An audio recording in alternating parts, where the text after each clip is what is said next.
चलिए आगे बढ़ते हैं अब और थोड़ा मार्केट की लॉन्ग टर्म ट्रेंड की चर्चा करते हैं। पेडिग्री एडवाइजरी के फाउंडर दिलीप भट्ट हमारे साथ मौजूद हैं। Dilip ji, good morning. क्या बदला मार्केट में एक हफ्ते में? कहाँ हम बात कर रहे थे 21,800 पर खड़े थे, कहाँ अब हम 23,250 पर आ गए। ये इस तरीके की जो करीब करीब 1400-1500 पॉइंट की रैली हुई, इसके पीछे क्या कारण रहे आपके हिसाब से? अनुज जी, गुड मॉर्निंग। मुझे लगता है मार्केट डेफिनेटली एक वोलेटिलिटी के जोन में जरूर है, और इसमें भी कोई दो राय नहीं है कि ये शायद ऐसे ही और समय तक रहेगा। मार्केट ने एक बहुत अच्छी रिकवरी देखी है because the way it has fallen. मुझे लगता है काफी लोग करेक्ट रिकवरी एक्सपेक्ट कर रहे थे, in spite and despite the fact that FIs by and large have sold except for yesterday. तो मुझे लगता है शायद ये एक पार्ट ऑफ द रिकवरी है। सो फार सो गुड। अभी भी अगर वोलेटिलिटी खत्म हो गई या नहीं, मैं कहूंगा कि नहीं, वोलेटिलिटी चालू ही रहेगी। शायद यहाँ से और थोड़ा बहुत ऊपर जा सकता है, बट आई थिंक इस माहौल में थोड़ा बहुत एक ट्रेडिंग का मेंटालिटी रखना बहुत जरूरी है यहाँ पर, कि अगर कोई भी कुछ कर रहा है उसमें अगर 10-15% मिल रहा होगा तो शायद इनकैश कर सकते हैं। इसमें कोई दो राय नहीं है कि India is a good long term investment, but looking at the overall picture, so many moving parts, so many changes, मुझे लगता है one should be lot more cautious, one more guarded, lot more guarded, और जरा इतना जोर से commit नहीं करना चाहिए मार्केट में। ओके। अभी इस समय आप पैसा कहाँ डाल रहे हैं फिर इस मार्केट में? किन सेक्टर्स में या किन स्टॉक्स में अभी भी आपको ठीक ठाक रिस्क रिवॉर्ड दिख रहा है? अनुजी, मैं ये कहूंगा कि अभी मार्केट में है ना, थोड़ा बहुत एक चेरी पिकिंग करना चाहिए। कोई एक सेक्टर को बैक करना चाहिए। I am not too sure at the moment, लेकिन सिलेक्टिवली स्टॉक्स को पिक कर सकते हैं। जैसे कि मैं कहूंगा कि कोई एक लार्सन एंड टुब्रो है, एलएनटी पे जरूर ध्यान देना चाहिए। थोड़ा बहुत फार्मास्यूटिकल्स में शायद Sun Pharma, Lupin will look pretty good and interesting. और थोड़ा बहुत फाइनेंशियल्स में भी अगर हम देखें तो लगता है थोड़े पीएसयूज में एसबीआई काफी ठीक लग रहा है, और प्राइवेट सेक्टर में of course HDFC and ICICI bank. लेकिन मैं more than sector I will say one should look more at individual stocks. That's what I would recommend. Dilip ji नमस्कार, वीरेंद्र बोल रहा हूँ। मेटल्स पे सर आपका व्यू क्या है?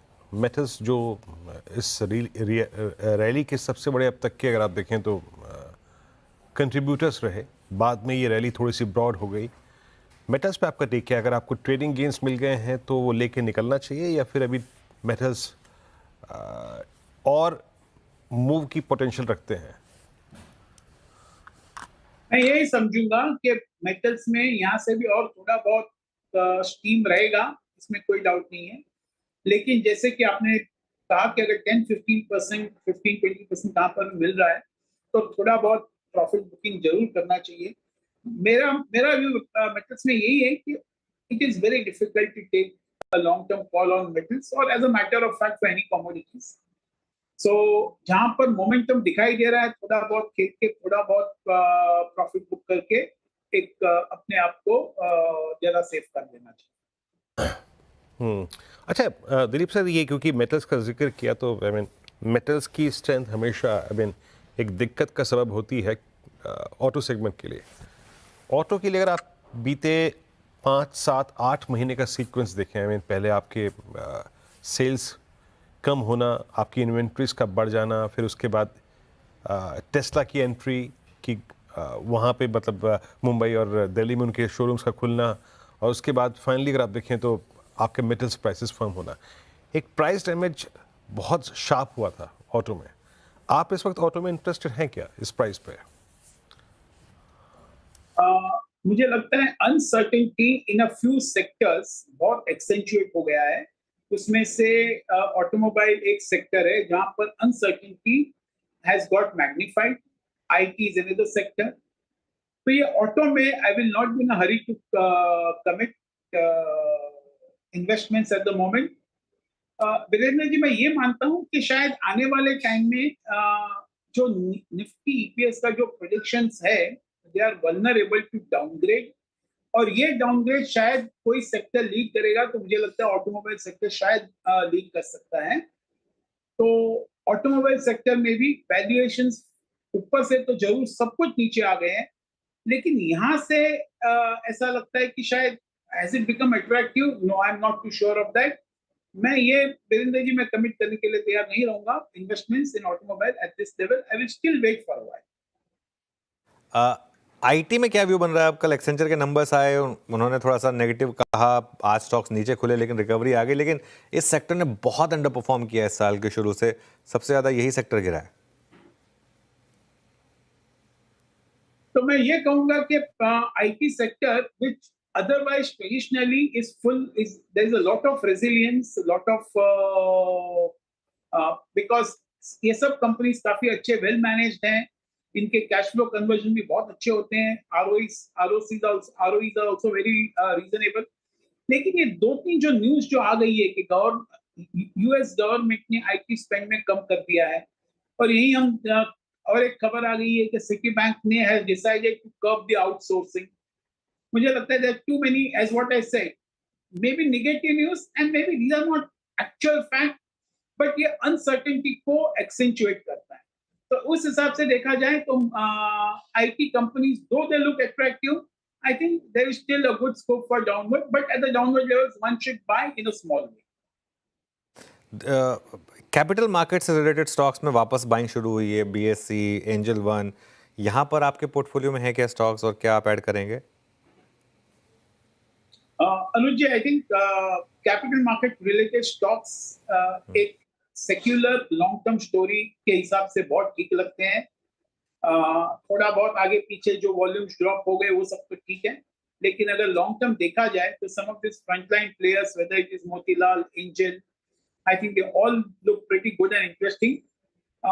आई थिंक एक एसआईपी इनमें जरूर करना चाहिए on a long term basis, थोड़ा बहुत खरीदारी करनी चाहिए, थोड़ा बहुत investment on a long term basis, on a monthly basis one should do.